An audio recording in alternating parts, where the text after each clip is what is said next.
Essentiel s'il veut pouvoir fonctionner normalement. Quand il est froid, sa vision est trouble et ses muscles plus lents.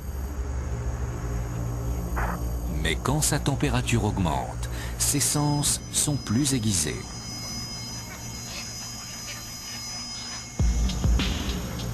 Il est prêt à partir en chasse.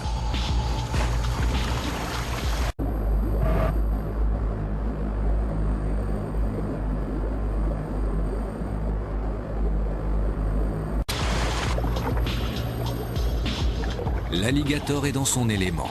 Lent et pesant sur la terre ferme, il devient gracieux et agile une fois dans l'eau.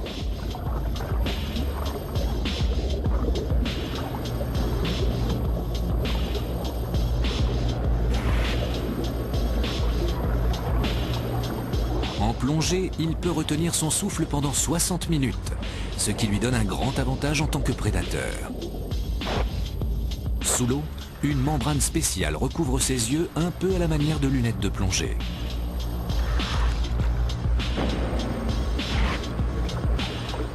Ses yeux sont protégés, mais il voit moins bien.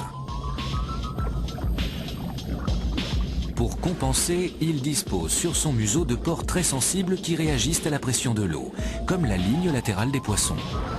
Ce sens ne fonctionne que de très près, et l'alligator doit donc remonter en surface pour repérer ses proies.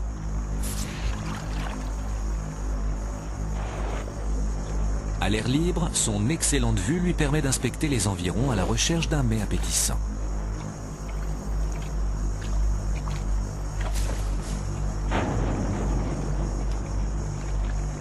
La journée commence à peine et plus l'alligator reste dans l'eau, plus son corps se refroidit.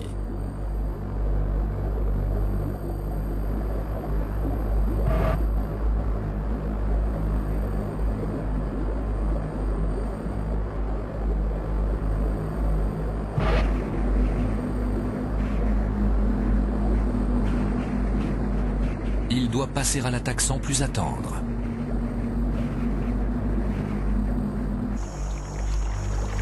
Il se dirige vers un endroit où la nourriture tombe des arbres.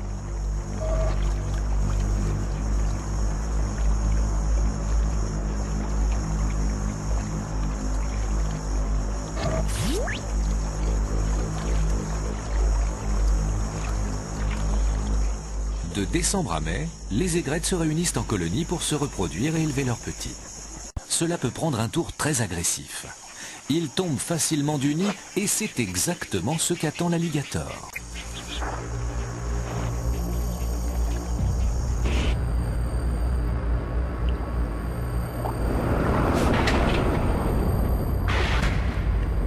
Immobile sous l'eau, l'alligator patiente parfois un long moment avant qu'une opportunité ne se présente.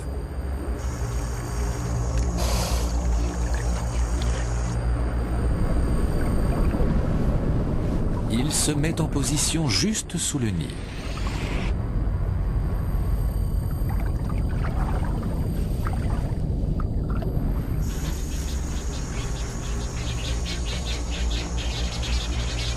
Les oisillons se disputent toujours et leurs cris les empêchent de percevoir tout signe d'un danger imminent.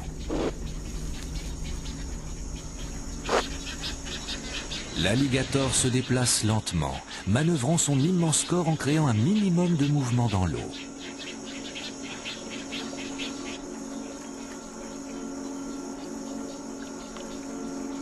Mais les endroits où la nourriture abonde attirent de nombreux estomacs affamés et rapidement, d'autres alligators attendent eux aussi leur pitance. Sous le nid, ils sont nombreux à être aux aguets.